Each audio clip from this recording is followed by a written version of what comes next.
Good afternoon, good afternoon, good afternoon to all that is tuned in right now. Oswald Crookshank here at a new time, seeing that I had some traveling to do this morning. We are back for another episode of Tackling Turnover with Teamwork. Host being your boy, Oswald Crookshank here. So before I get started, let me just make sure the sound is working on all the major platforms. First and foremost, let me check LinkedIn. What's up, LinkedIn? What's up? What's up? LinkedIn works. LinkedIn works. Let's go check Facebook. So those if it's the first time tuning in here, go live every Monday, Wednesday, and Friday. What I call tackling turnover with teamwork. We could discuss things that are going to be incredibly beneficial. All right, Facebook, we're good. Facebook, we're good. Let me check YouTube to make sure we're good there too.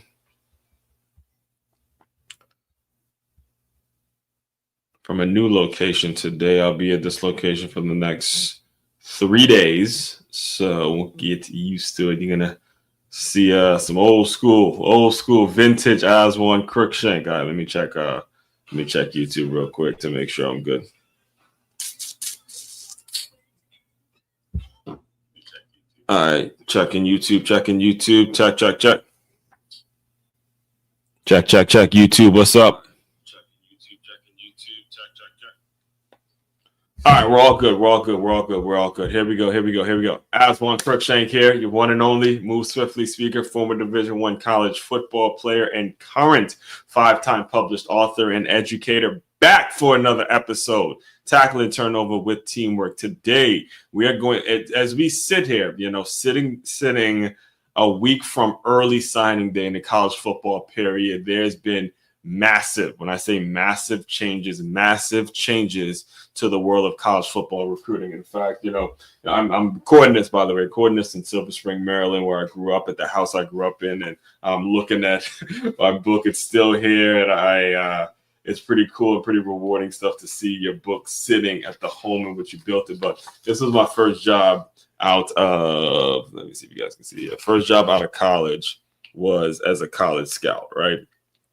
And that was about 10 years ago now, a little over 10 years ago now. And the world of college football recruiting has changed quite a bit. So today we're going to be discussing pretty much the biggest change has been the 7-on-7, the non-padded football practices, the scrimmages, and basically the football that goes on without pads throughout the off season. A lot of those have emerged and stuff like that. So before I get into, what we're going to be talking about today, again, is the pros and cons of what has happened because of that. And before I get into that today, there's still a couple announcements that I have to make a couple announcements here. We're going to get into today's Wintrepreneur tip, and then I'm going to run you down all of the pros and cons, because there are just as many, in my opinion, there are just as many pros and cons towards the 7-on-7 era. All right, that's what a lot of people call it. It's like the 7-on-7 era of college football. There are a lot of positives and there are obviously a lot of negatives, but it really is going to be all about how you manage and how you look at each moment. All right, so we'll be diving deeper into that in today's show. For anything though, however, let's get through some announcements. First things first, if you are in the West Palm Beach area, if you live in West Palm Beach and you are interested in free boxing lessons, you heard me correctly. Free boxing lessons. I will be doing those every 2 weeks. We started this past weekend. Next one will be December 7th.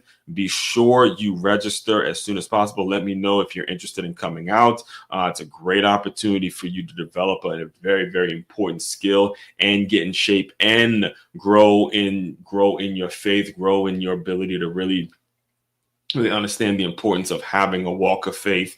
Again, I'm a group leader at the church in which has put me in the church that put me in charge of this. I'm a group leader at Life Church. So, this was the thing I wanted to do when I joined, and we're full head moving forward with it.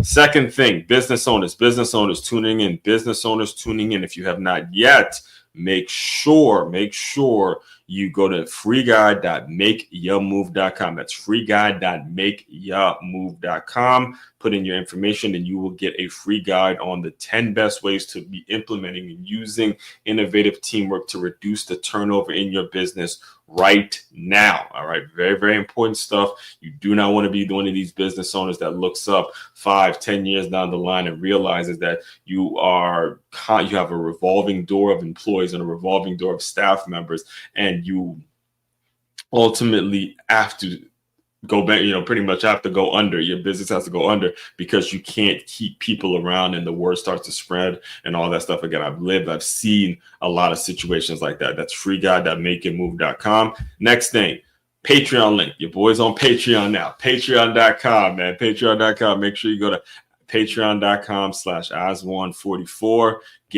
Become a member of the Patreon link. We'll start to be producing exclusive content just for the members. Also included in that will be a complimentary Move Swiftly workshop, guaranteed or geared toward, I don't want to say guaranteed, but it's definitely geared toward. It's going to be, because it's the free one, it's going to be geared toward making it so your business or your organization is moving like a cohesive team. The guarantee is when you get to the postseason tier of the membership, where I'm going to start, or I guarantee that the situations are going to work and you're going to have a staff that is very hungry, very motivated, and a very motivated group of employees. All right. In so many words. All right. So, all right, let's get into today's topic. Today I start, it's kind of ironic that I'm starting today with this wintrepreneur tip. So if you have not heard the term wintrepreneur, let me break it down for you really, really quick. All right. It's basically the term, you heard of the term entrepreneurs, taking what an entrepreneur has. An entrepreneur has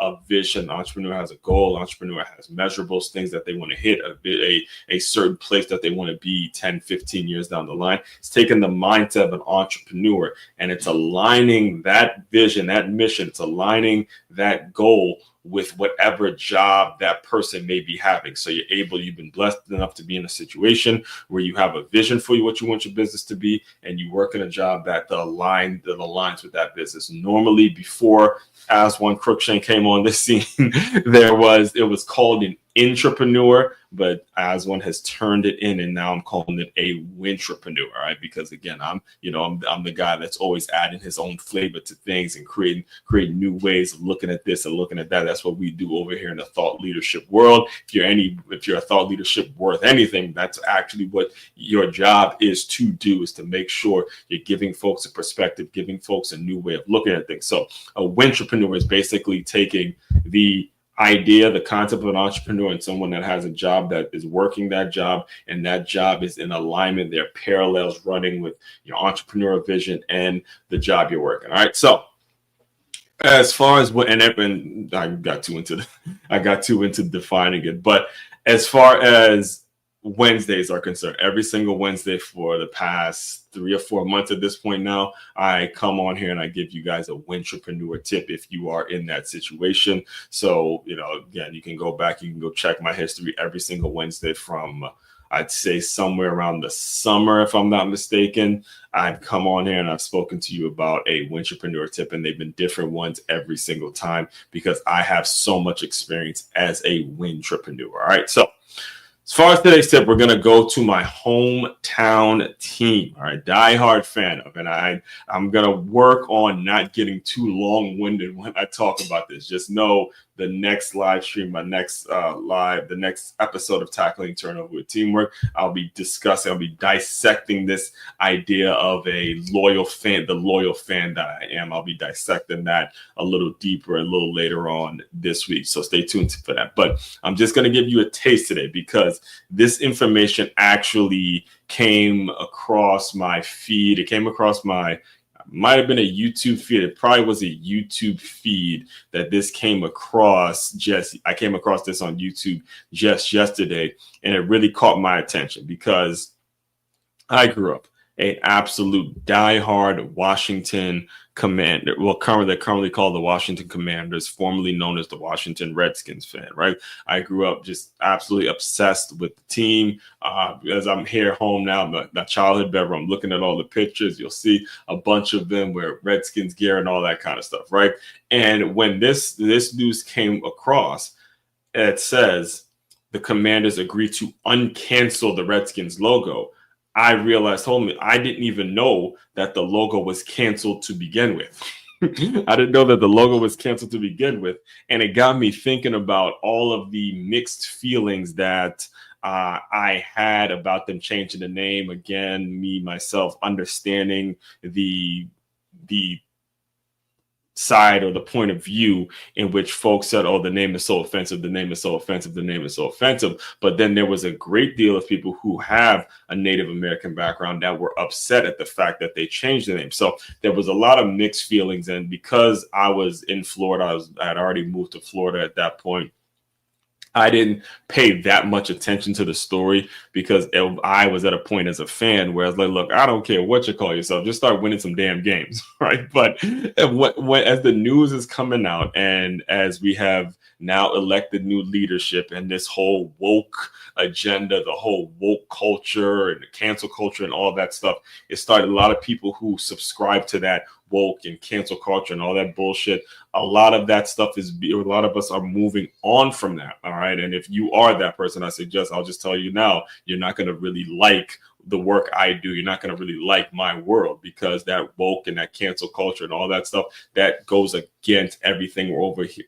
It goes against everything we're about over here in the Move Swiftly world, where we're constantly looking to work with people and we're constantly looking to build teams versus the folks that hear something, okay, it makes me uncomfortable, so I'm just going to block and I'm going to cancel it. Or this whole woke culture where you just start thinking you're better than people and stuff like that. So what I did is I did a little more research on this specific subject, and I had realized that there were a ton of Native Americans that were offended at the fact that they changed the name. So I pulled up this clip for you. It's about an organization that was very disappointed at the fact that they changed the name, and it's a Native American run organization, and they actually have a petition. They have a petition that has a ton of signatures, and they're doing the news report and all that. And the fact that they uncanceled the logo, again, it's actually a big deal. They quote unquote uncanceled the logo, means there's some merit to the Native Americans out there that were very offended at the fact that they changed the name and they want the Redskins name back. So I'll play these two clips for you, and then we'll dive into it, and then we'll get into the topic of today's show. So enjoy. A Native American group wants the Washington Commanders to change their name back to the Redskins. The NFL team ditched that name back in 2020 after years of criticism. Group is saying, quote, we are formally requesting the team revitalize its relationship with the American Indian community and rightfully change their name back to the Redskins.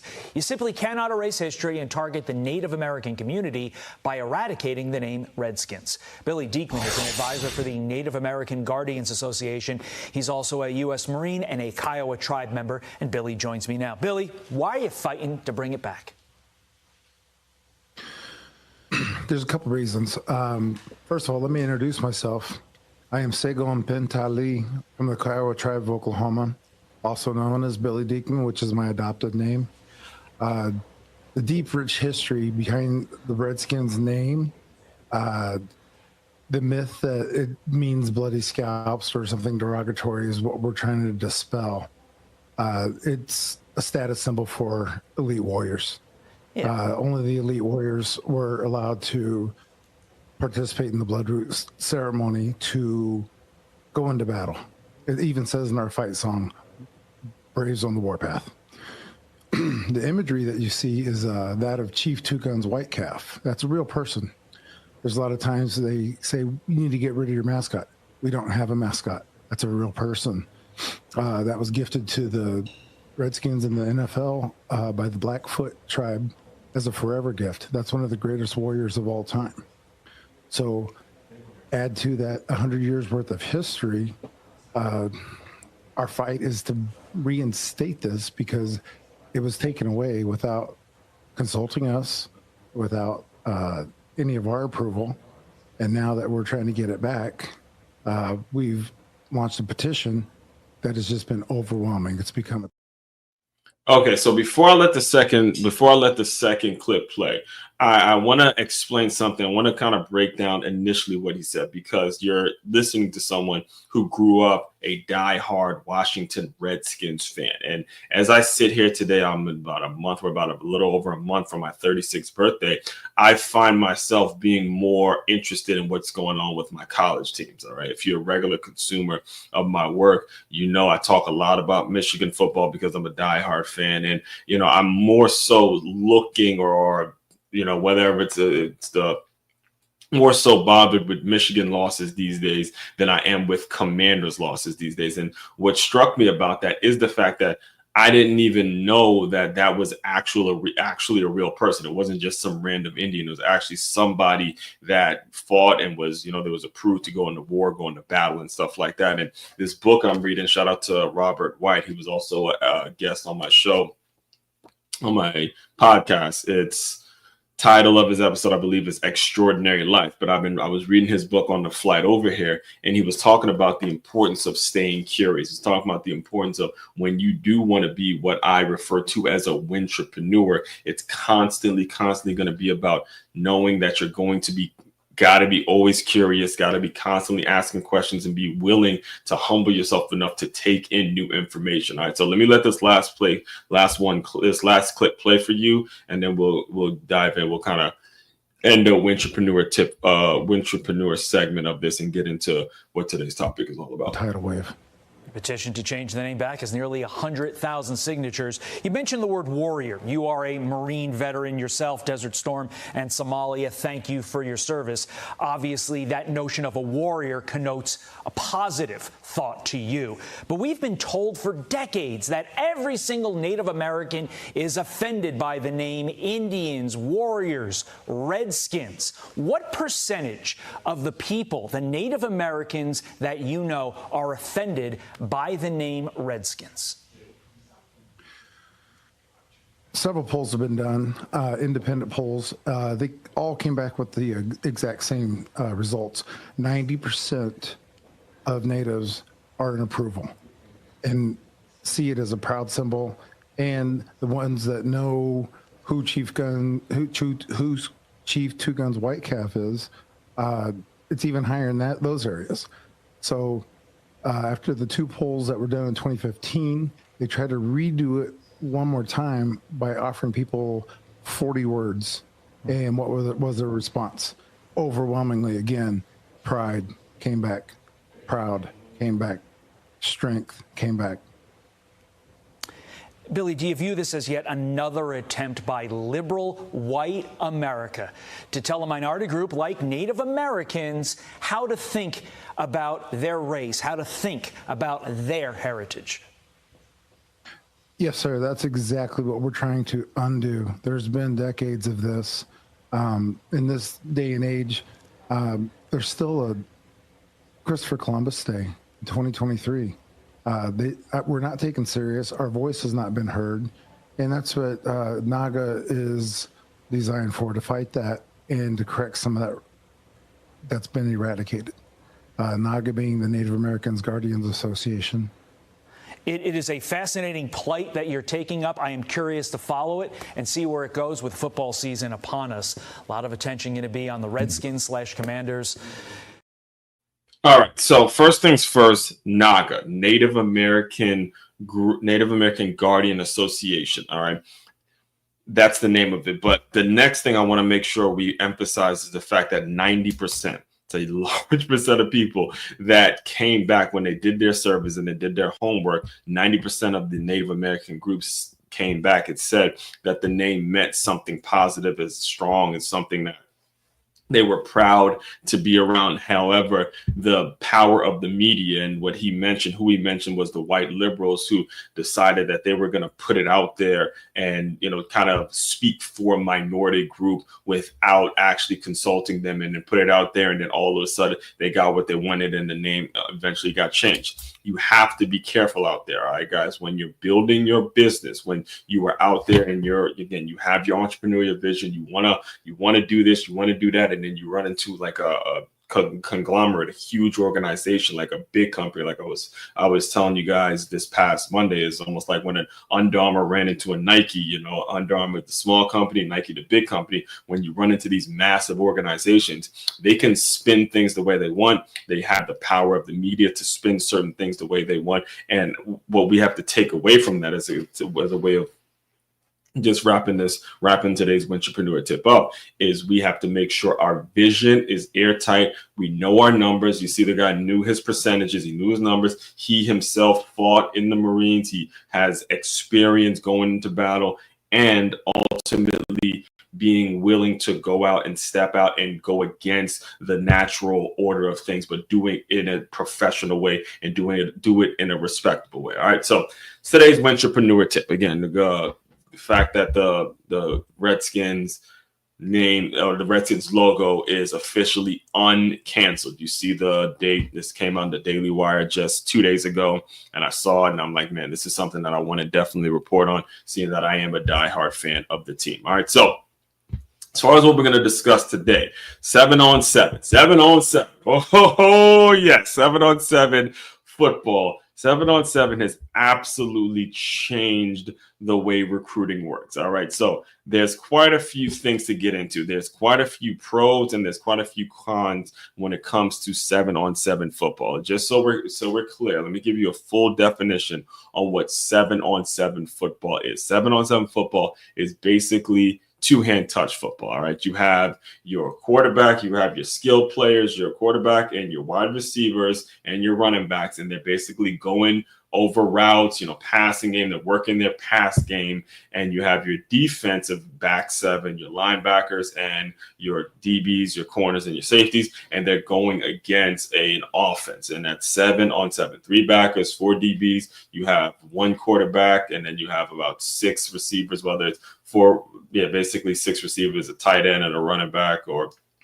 4 receivers, a tight end, running back, and they're going through their pass game stuff. All right, and there's absolutely nothing wrong with that. All right, when I played in high school, it was something that we did, and I remember for my first ever 7-on-7 tournament, it was one of those things where Coach Willett had told us before we actually went to this tournament. I cannot remember what high school we did have it at, but he told us beforehand that it was just something that we can do in the summer and the off season. But by the time we got there in the morning, he goes, look, by the time we get to noon, or by the time it was lunch, you're ready to just get out of there, because you realize, look, football is played in the trenches. The real winners of every game of football, you're going to notice that it's because they won up front on the line, and the offensive and defensive line is going to be the reason that a game is either won or lost. So 7-on-7 removes, there's no offensive or defensive line,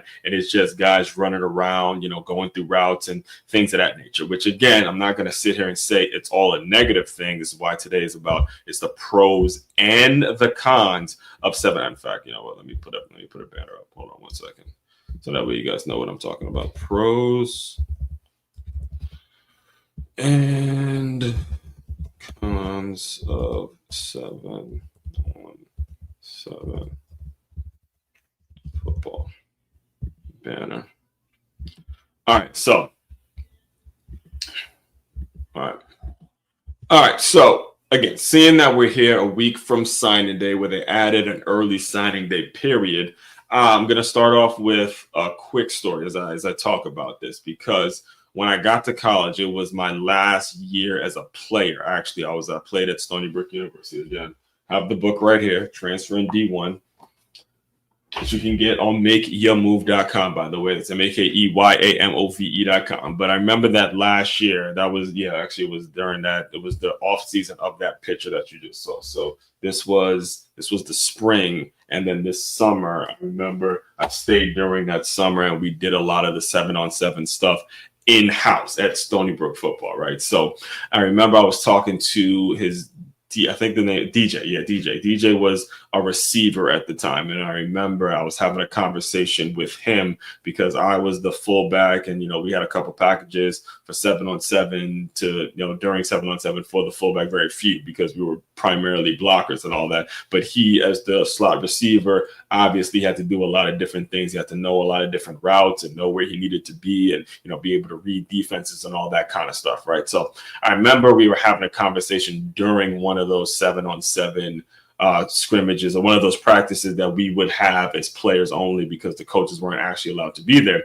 And I remember him making the point that, look, the minute that those 5 offensive linemen are down and that those 4 defensive linemen are down, it completely changes the way you compete and the way you're able to actually organize and read defenses. All right. So understanding that as 7-on-7 has grown, it's very important that you don't base, if you're just talking about, again, if I'm speaking directly to the coaches here, it's important that you don't base so much of what your season's going to look like around what you're looking like during 7-on-7. Don't get me wrong. It's important that you see who can play with this one, who can run with this one, who knows their calls, who knows who's been in their playbook, who knows exactly where they need to be, what depth they need to be, and all that kind of stuff. You can measure certain things, but don't put too much into it because you don't know what kind of a grown men, right, that you have up front. And that's where the game is really won. All right. So first of all, let's talk about the pros. All right. I have a couple of pros here.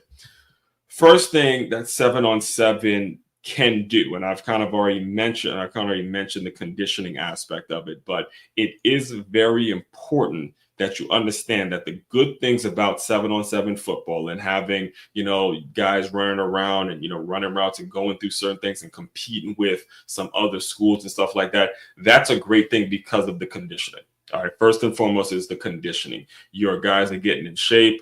You're knowing who you can trust, who can catch, who can run with people, whether we're looking at it from the offensive perspective or the defensive perspective. The offensive guys, you can see what receivers are running routes regularly, who can come back in after they just, somebody runs a post. Can they come right back and run a slant? And then can they go and do an out route? Can they do an in route? Can they keep going play after play without taking any rest off? That's important to see in the offseason because you're going to see who's in condition and who's ready to go. Next thing that's going to be great is you're going to get the chemistry, at least as we're talking about offense now. You're going to have the chemistry within your quarterback and your receivers, which is even more important to know, hey, my quarterback knows where I need to be, knows where the back shoulder is, he knows where exactly I like it on this play and on that play. All that stuff is great when it comes to building chemistry in-house. All right. Very, very important thing. Also, if you're looking at it from the defensive standpoint, you're able to see, and this is why I think it's very important that if you're a D coordinator and you're talking about 7-on-7, it's very important that you make man-to-man your bread and butter. Make it so you can see what corners can run with people in man-to-man. Make it so you're seeing what your safeties are all about. Make it so you know your guys, so to speak. You know your guys, know your bread and butter when it comes to the play calls that you're going to be calling defensively. All right. In fact, I'll close out the pros just with this concept. When I coached high school for 2 seasons, it was at a school named Blake High School, which is right here in Silver Spring, Maryland. And we were, we had just gotten a new coach. Shout out to Deshaun Anderson if you're listening, right? So we had just got a brand new coach. He was in his first year, and I was with him for his first 2 seasons as a head coach. And I remember going into the second year, we had a 7-on-7 with the current, I almost hate actually having to say this, but the current the current CAC champs, the DeMatha Stags. I'm a graduate, played a good counsel, so I don't really like having to say that, but I gotta give them the credit, gotta give them their props. The current CAC champs, the DeMatha Stags. So anyway, we had, and in fact, that year was I'm recording this in 2024, so 2016 is when I coached high school. that was the last year that the Mantha won the WCAC championship. And, we had actually scrimmaged them that year in 7-on-7 when I was coaching at Blake. And I remember it was a lot of positive things going into that because we were clearly outmatched. They had the Chase Youngs of the world. They had, again, top-notch, top-level blue-chip recruits. And we were a team that basically had a losing culture. We had just gone 0-10 the year before, right? So we go up against them in a scrimmage at the University of Maryland right there at Capital One Field. And I remember Deshaun Anderson, who was the head coach. Remember when we went up against him, he decided, you saw it in his face. He made the clear decision that he was going to go man to man the whole time, man to man. I know we're overmatched, but at the end of the day, we wanted to see who can run with people and who was going to man up with these, obviously top shelf recruits. And that was a very important thing. I thought that was actually one of the better things that he did, during my time there, is the fact that, hey, let's see who's really willing to go out and compete. Next thing, if you're looking at it from the DeMatha standpoint, I remember Chase Young, who now plays for the New Orleans Saints as a defensive end. And he was the runner-up for the Heisman, one of the few defensive ends that was actually a runner-up for the Heisman Trophy when he played at Ohio State. I remember he was actually playing receiver. He was playing receiver. Again, you get a D end who probably didn't play much offense, and I watched DeMatha throughout that entire fall. He played no offense at all. Chase Young, again, all-star, first team All-American, was commit to Ohio State and all that kind of stuff. And he played no offense at all. I don't think I remember seeing him once on offense. He was a DN, strictly a DN, easily the best defensive end in the country at that point. And he was playing receiver during a 7-on-7 game. That is the important stuff. That's the pros. Those are the good things that come about when it comes to 7-on-7. Number one, it's the cohesiveness and the ability for teammates to start to gel together, to start to figure out who they can work with, and the conditioning element to it. The fact that guys can be in condition, get in shape, and run around on a hot, sunny day and all that, as long as we're staying hydrated. All that stuff is good.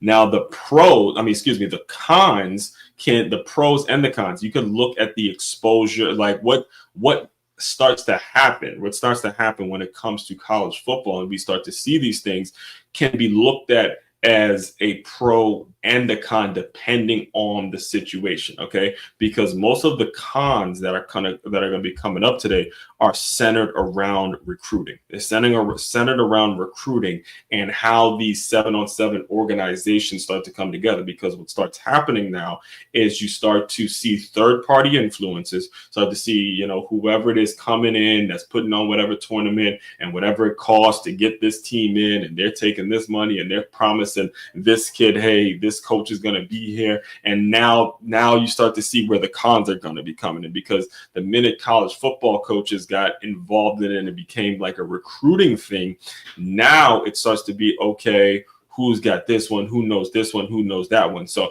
as I get into the cons, it's about a 45-minute video on YouTube called College Football Blueprint for Change. This happened back when Urban Meyer still had still had no gray hairs, right? This was a while ago. This was back when Nick Saban was in his prime, Bob Stoops was in his prime. And I remember I've watched that video at least 10 to 15. Again, it's a 45-minute video on YouTube called College Football Blueprint for Change. This was actually before the playoffs even started, because there was a lot of things going on in college football that there's a lot of thing going on in college football that needed to be changed, whether it was the players getting paid, whether it was the playoff system needing to be fixed. There was so many complaints and so many things going on that ESPN did a whole panel with a lot of influential college football members, and they explained the issues that came up with the 7-on-7. So as I get into the cons, let me play you these few clips so you understand that the cons are going to be coming because of individual people and what they're actually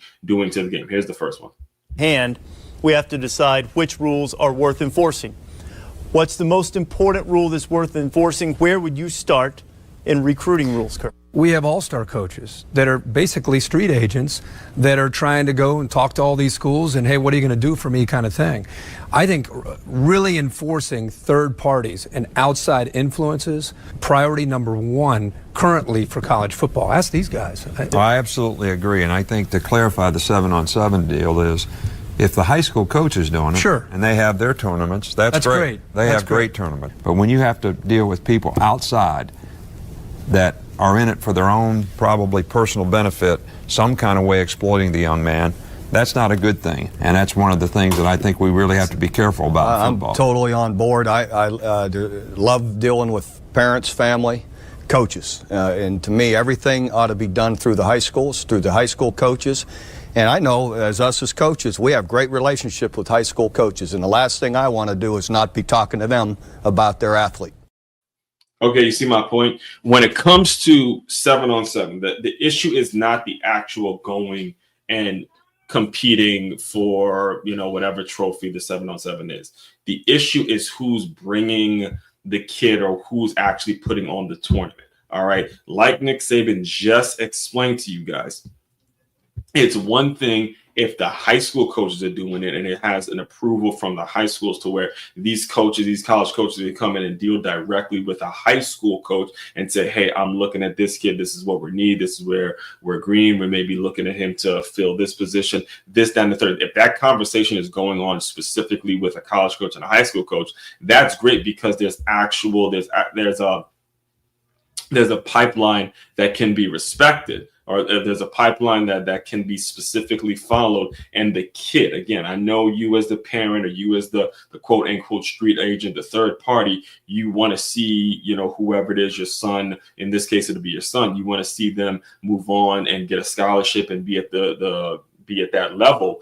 But at the same time, you have to understand that there has to be a level of authority that has to be handled at the proper channels. And I'll give you an example, because when I remember when I coached at Blake, one of our best players, it was my first year there, one of our best players, his name was Julian.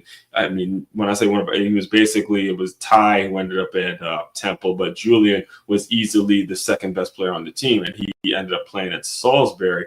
I remember he had to sit out that entire offseason because we did a spring 7-on-7 and he played ran around the entire day, in the hot sun, ran around the entire day. And the next day, his dad took him to Temple University for a camp and he ended up pulling his groin and it bothered him throughout the entire offseason. There's tons of stories like that where, again, whether it's the parent that may not be thinking about, or may not trust the high school coach to get their kid in a certain school and all that, but you start making bad decisions and you're thinking that the 7-on-7 is going to be all about exposure. When again, like I mentioned before, it's not about exposure so much as it's about conditioning and working with your team. So I have 2 more clips to play for you.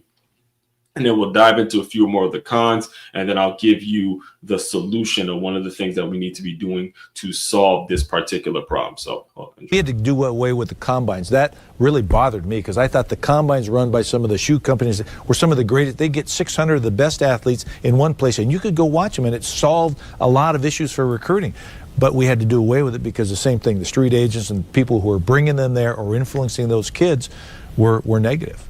So I assume for the coaches here, it was too difficult and you were at a competitive disadvantage if you tried to limit yourself simply to the high school coaches and their programs that kept you away from other players. You couldn't create your own rule, just say, I'm not dealing with this 7-on-7. If it's an all-star, I'm only dealing with the high schools. You couldn't do that, right? Well, but if the guy if the third party has influence over the player, then you won't have an opportunity to recruit the player. And where a lot of the extra benefits sort of get circumvented toward is that third party person.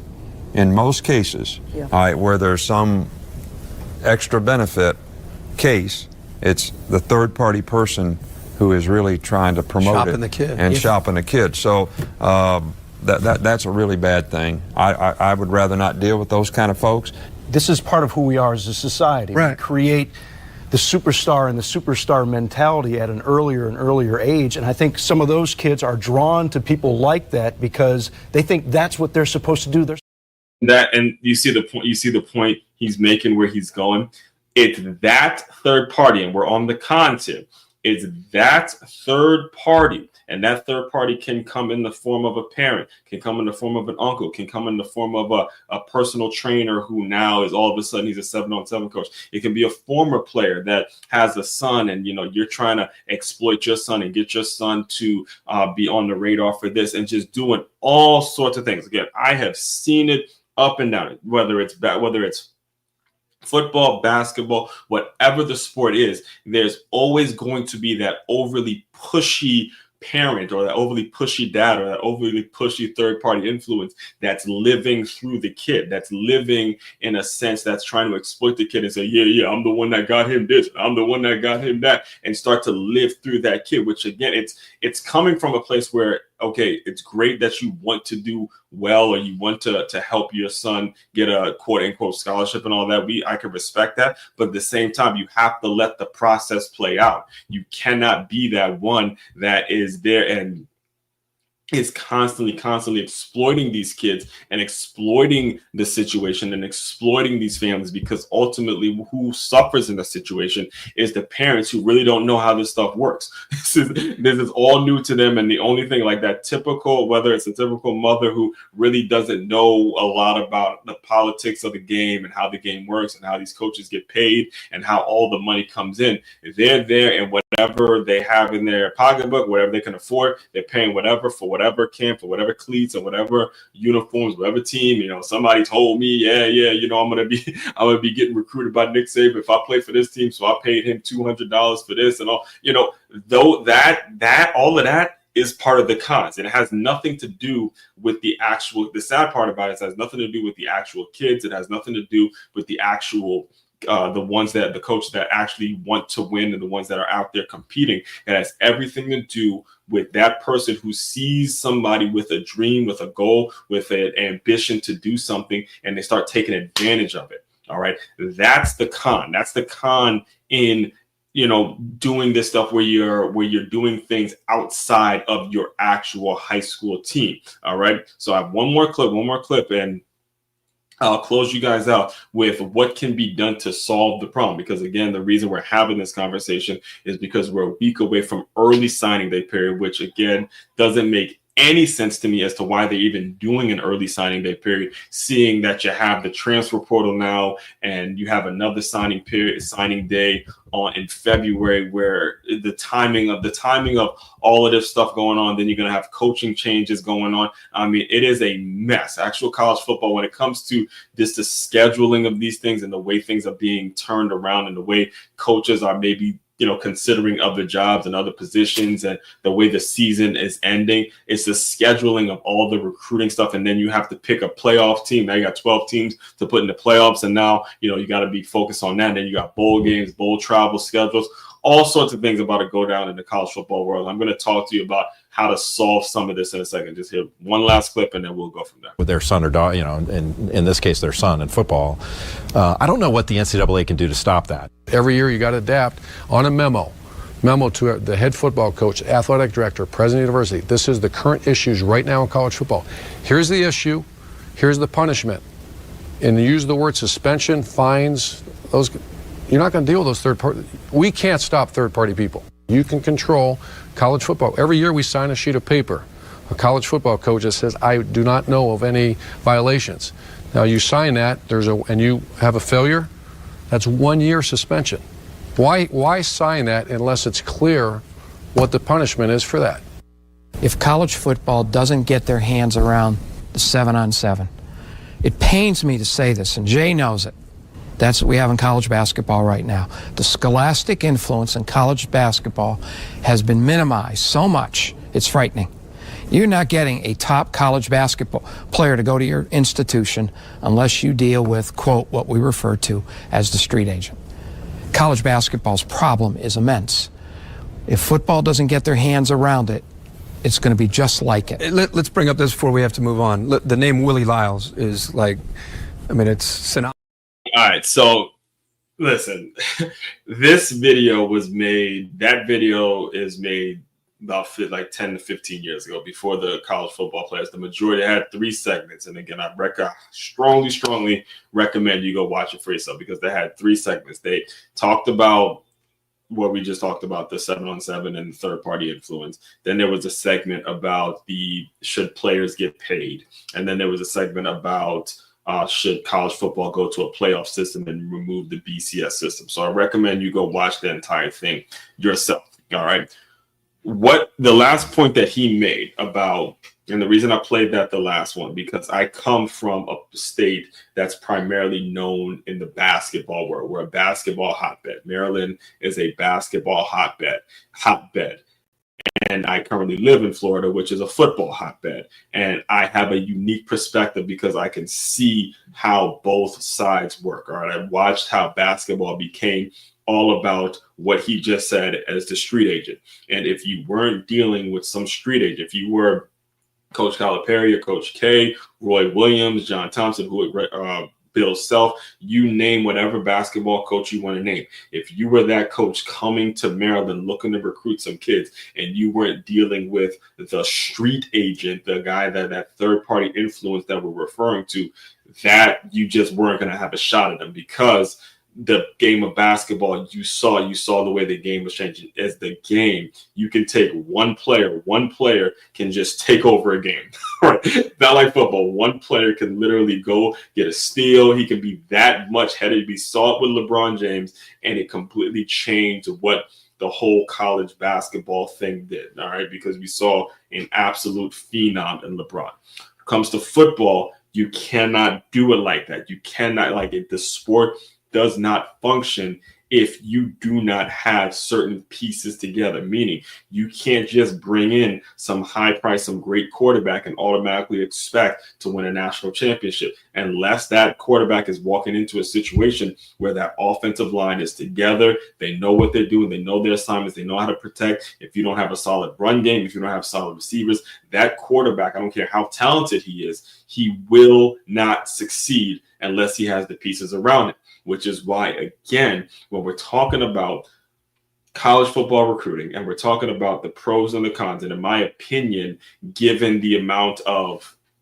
third-party influences, given the amount of money that's involved in it, given the amount of things that go on, and how much money that these programs make and the facilities that go on, these huge fan bases that college football brings, in my opinion, the cons easily outweigh the pros if we're talking about 7-on-7 football, because there's so much of the third party influence. There's so much money involved. And you, as the person who is rooting for a particular player, again, you have, like me, myself, I have a nephew that's coming up. He's going to be in high school in 2 years now. I'm obviously going to be very biased towards my nephew, and I want my nephew to find a school, find the right situation. I want to be the best athlete that the world has ever seen.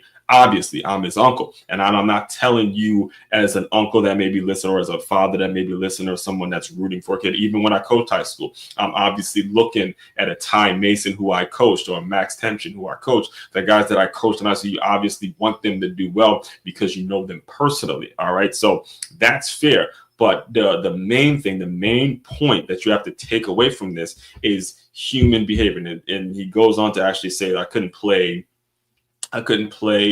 the last part of the video. Again, go watch the whole thing yourself. But then what Nick Saban said in that video is he said that all of this that's going on, all the shady stuff that goes on in the world of college football recruiting, it really just boils down to human behavior, just moral, having the ethics, having the empathy, having the moral consciousness to do things the right way.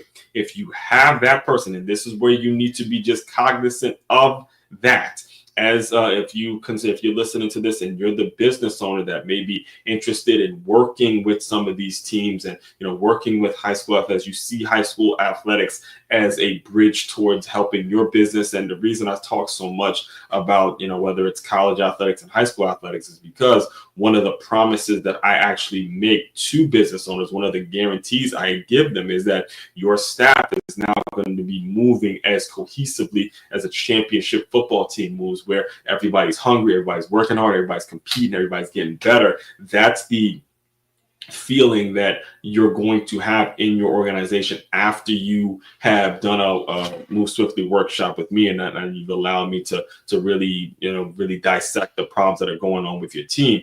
That's why it's important for you as business owners to understand you can be the moral business owner that does things the right way, that creates legitimate opportunities, and you make sure you are removing the unethical folks from these events and removing the unethical folks from these hungry student athletes that are coming up. That, again, only 1% of them are going to make it to the NFL. Only 1% of them are going to be professional at this. You have to make sure you're opening up a door, cracking a window, creating opportunities so the ethical ones are able to be around these kids, raise them up the right way, have them see things in a certain way, and they're able to now take advantage of the opportunity that they have to play sports. Because I've said it once and 1,000 times, all right? Playing sports, being involved with athletics is not a right. It's a privilege. There's a lot of things that need to go the right way in order for you to compete. All right. It's a privilege. It's not a right. All right. A lot of people take that for granted at times. All right. So that's pretty much my take on that.